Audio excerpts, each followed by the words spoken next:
Welcome to the Dragon's Library, your source for games, movies, shows, and more.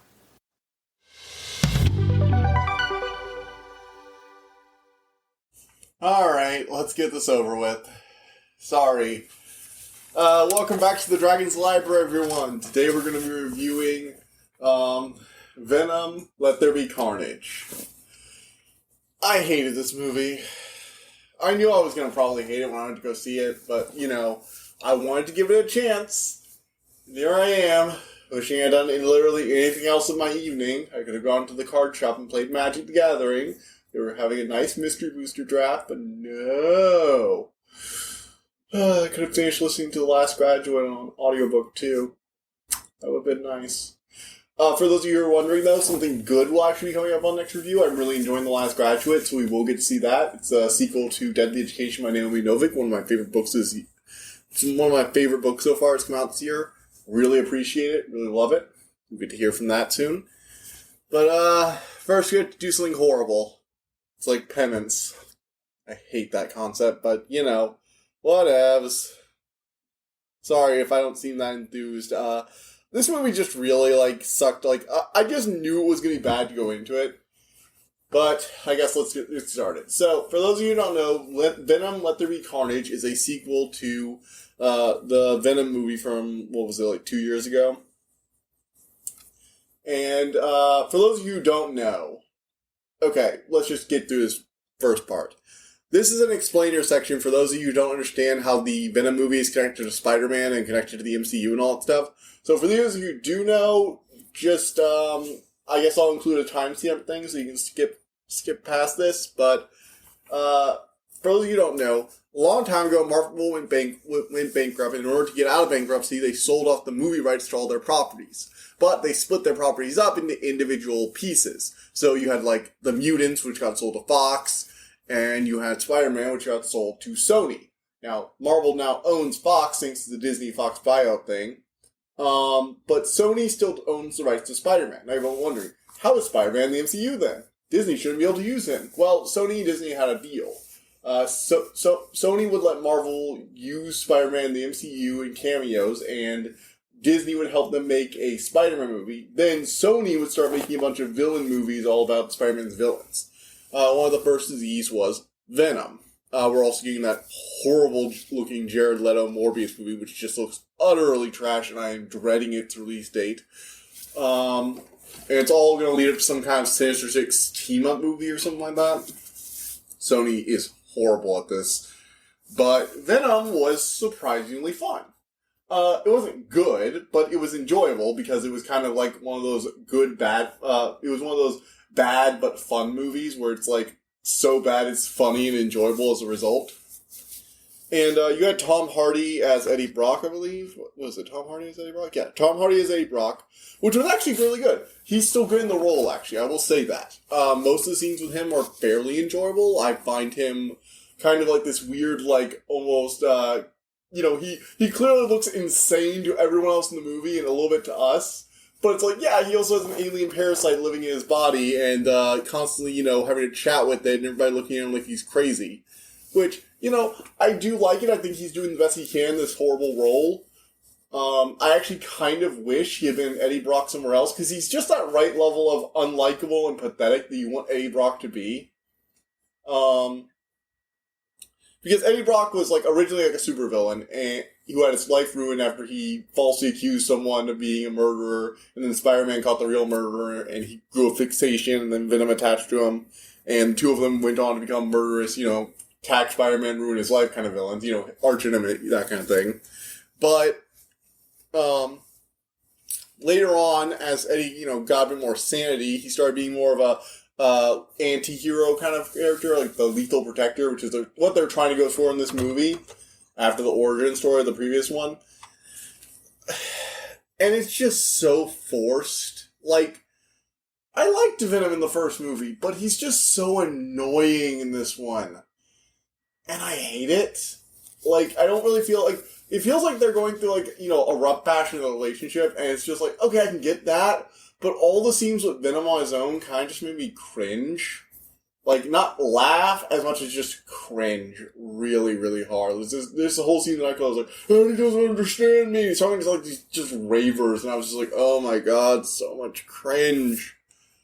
That whole scene was just, like, a facepalm. Ugh. Okay, we're gonna get there. So, in this movie, you're introduced to, Cletus Cassidy, who is Carnage. For those of you who don't know, they're the symbiotes. For those of you who didn't see the first Venom, but know, like, Venom from, like, Spider-Man as, like, a vague thing, because you saw the Spider-Man 3 a long time ago, from the same Sam Raimi movies. Venom is an alien creature that attached itself to Spider-Man a long time ago, not in this universe, but in the comics.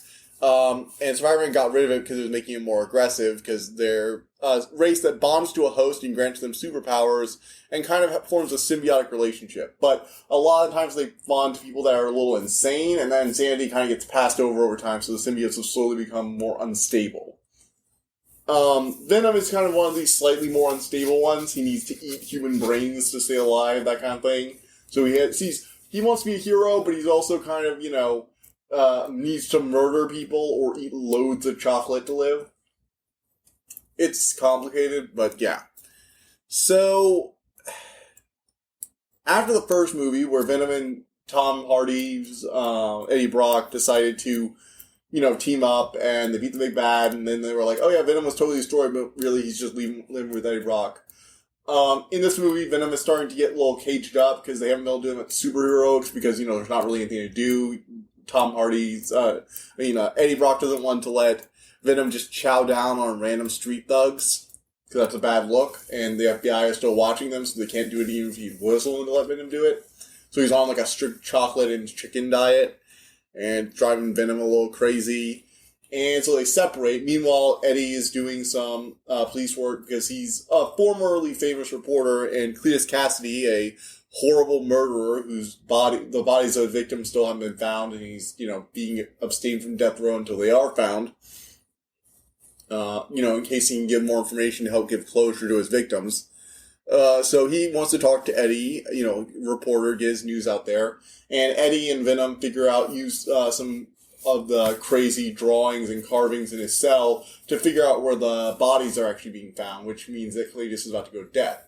Cletus has to see him one more time and bites his hand, and Venom is kind of mixed into his blood at the moment, so he actually takes a little piece of Venom, which mixes with Cletus' own blood, and forms a new symbiote called Carnage. Carnage is basically like even more insane, even more violent, deranged, because he's, symbiotically attached first to a serial killer version of Venom. He's a lot more agile, really regenerative, shrugs off attacks. He's less of a tank and more of like a pure damage kind of character. Very interesting, too. And there's this whole moment where I don't really understand why. I'm not sure if there's a reason for it, but Venom first sees Carnage up close in the movies, like, that's a red one. I'm not going to find a red one. Apparently red ones are, like, super scary. It's like, it doesn't come up, though. It's like, they bring up stuff like that in these movies, and they just don't pay it off with anything. It's like, oh, so what makes the red ones different from regular symbiotes? Like, what makes them different from the big symbiote, big bad leader that you fought in the first movie? I'm not going to say. Okay, so that statement of it's a red one means absolutely nothing. Because we already fought the symbiote leader in the last movie. The red one obviously can't be scarier than him because they must have red ones on the planet. So, like, what was the point of that line? Nothing. It served no purpose. Sorry, this whole movie just makes me annoyed. I will admit, though, like Tom Hardy, it's Woody Harrelson, who's playing Cletus, actually does do a pretty good job in the role. He sells the whole deranged murderer. His differences with Carnage and the personality is interesting, where their priorities end up diverging near the end, which is supposed to separate them from Tom Hardy and Venom, who are supposed to have rectified, but I just couldn't buy it. Like, this movie basically just undoes all the character development they did in the first movie between those two, and then tries to redo it and achieve the same emotional climax of the first movie. It's like, you can't just break what you already made whole in the end of the first movie, and then say, oh look, we repaired it again, it's just good as new. It's like, you already did that. it doesn't serve any purpose. You're just going to keep doing the same trick over and over again. You need to do new things with the characters. And that's the whole thing with the movie. It's like the few interesting ideas it has, which has like this villain Shriek, who was Cleus's like, only love, the only bright spot in his life in an orphanage. And she got taken away because her powers were really dangerous. And she believed she was killed, but she was actually taken to this like super secret supervillain prison we never really get any background on. And I'm kind of cool with that, actually. I don't really need to explain things like that. I feel like you have enough superheroes running in the background. It's like, of course there are top-secret government facilities to both research and imprison some supervillains. That's fair. That's fair game. But, and he has this really nice relationship. He has, well, I say nice, more of like creepy serial killer relationship with her. But they do seem to genuinely care about each other, and it's really clear they are the only, like, high points of each other's lives. And I think that's actually handled really well. They have, like, this whole, like, serial killer best friend thing. It's, like, kind of ambiguous. If she died, she gets trapped underneath, like, this giant church bell as it slams in the ground. It's a little unclear if it killed her or not. So maybe she'll come back. I think she did a good job selling, the whole I've been in prison, I'm angry at the world psycho kind of vibe. Did like that. That's the thing. I like a few of the actors in this. I think a few of the actors are genuinely doing the best thing they can with the role. Tom Hardy's doing a great job with the role. Woody Harrelson is doing a great job as Cassidy. What was it? Naomi Harrison is playing Shriek. That's it. Yeah, those three are doing a great job. You also get the girlfriend for the previous thing, Anne, and Dan Lewis is playing, and then you get Dan, the doctor who she's married to, and it's just like, I just didn't care about them. Like, I feel like they shouldn't even be here at this point. It's like, hey, Eddie, so we helped you and Venom get together. You guys are going to have a relationship now. You're going to have, this new superhero team-up relationship. You've moved past me. It's like, yeah, I understand. I wrecked my life. You shouldn't be affected by this. Okay, move on. Be happy with your new husband. And there's a moment where she's like getting married, and it's obviously hard on Eddie, but like their dialogue just like it really shows that they were in this like completely dysfunctional relationship because there is no chemistry between them at all. Like Eddie's old girlfriend has this whole thing where she literally calls him to like dinner after like he gets like this big new break when he finally finds Cassidy's victims and he's getting a bunch of attention in the media, and the Venom's like, ooh, maybe she broke up with her husband. She wants to or fiance, and she wants to be with you now. And no, she's literally just called him there to show him that she's getting married and show him this big old ring. It's like, yeah, it's better than the one I got with you. And there's this moment of like Eddie's clearly broken up about it, and she wants him to like, yeah, this is the moment where you say, I'm really happy for you, and I hope you have a happy ever after, even though you don't mean it. And I'm like, so you're admitting you don't mean it, and you're kind of rubbing it in his face, and you called him after he's finally starting to put his life back together to remind him of how he screwed everything up before with you. And again, it was a huge betrayal of trust in the first movie, and he kind of didn't really fully earn it back. They decided to help him anyway, though, because he's kind of pathetic, which is part of, the whole Tom Hardy, Eddie Brock thing, is that he's kind of a loser and pathetic, which he does a great job, the actor does a good job of selling. But that whole scene just felt like Eddie was finally trying to get his life back together. Like, he's genuinely trying to not screw up his life as much as possible. In fact, Venom caused a lot of the problems that make his life a little bit worse than it now. And he's really trying to get him to control. And then she just throws this wrench into him where it's really clear he's trying to get back on track. And it's like, yeah, I don't want to show you something that I know will visually upset you and I want you to lie about. Even though I know you're trying really hard right now not to do anything problem. I'm just gonna poke the bear. And it's like, she has no reason to contact him. She hasn't contacted him for months at this point. And it's just like this needless, like, it's either like, I just don't get why it happened. Like, they obviously kind of hate each other, too. And then she goes to help him, and I'm like, weren't you just, like, rubbing in his face that you're getting a happy ending out of all this, and he's still trying to put his life back together? I don't know. Don't get me wrong, Eddie was, like, a jerk to her. Like, I think they're both terrible to each other. I don't think either of them have any chemistry together, and I'm just wondering why the show is constantly, like, pushing them at each other. I'm like, they're not great for each other. They're both, like, Eddie is kind of a jerk sometimes, and he's definitely not stable enough for any kind of relationship, period. She has a happier life with this other guy who she actually clearly seems to like a lot, despite their differences at times. And I just don't get why she even bothered to call him, because at this point, it'd been like 8 months. Eddie had probably come to terms with the fact that she wasn't going to talk to him anymore after the whole alien thing and, all the probably partially illegal stuff they did. They just don't want to talk about. And so, yeah, I just feel like, why are they doing this? And it's just to get her back in the movie. She's there for a recreation of the Venom taking her over, and then she's like, why don't you kiss me to transfer it? I'm like, oh, it's a reference to the last movie. You already did all this nonsense. Like, this, again, they have Cassie as actually pretty interesting villain. Having Eddie become a reporter again and trying to, solve Cassie's murders, and Cassie getting angry that he's now going to be put to death because his victims all been found, he can be fully prosecuted, is actually an interesting twist. I like it if you're trying to set Venom up as a hero. But then you do the whole Venom and Eddie not wanting to work together, even though working together was how they solved the problem with their last movie. And it just doesn't work. It doesn't hold up. Like, at all. The whole premise of the movie just doesn't... Oh, God, this thing is a mess. Again, it really just... The entire movie boils down to... They did most of the stuff that they're doing in this movie in the previous movie, and the few new things they're doing aren't given the room they need to bring, because they keep bringing back old things like the old love interest and the old fiancé who's now going to be her husband. And it's just like, move that to the side, move forward with the serial killer symbiote user and the reporter kind of, anti-hero symbiote user. That's a good conflict. I think Cassidy had some interesting conversations with Eddie. He's like completely unhinged, clearly, and Eddie isn't exactly all together as it is himself. So it's an interesting dynamic, and I think if they had focused more on that and less in trying to dredge up memories of the so bad it's good movie that they accidentally made good by making it that bad, they might have had something at least decent. But if you're here, I'm sorry that kind of bled into spoilers. I didn't really have a good segue there. But from here on out, we're going to be doing spoilers for the ending of the movie.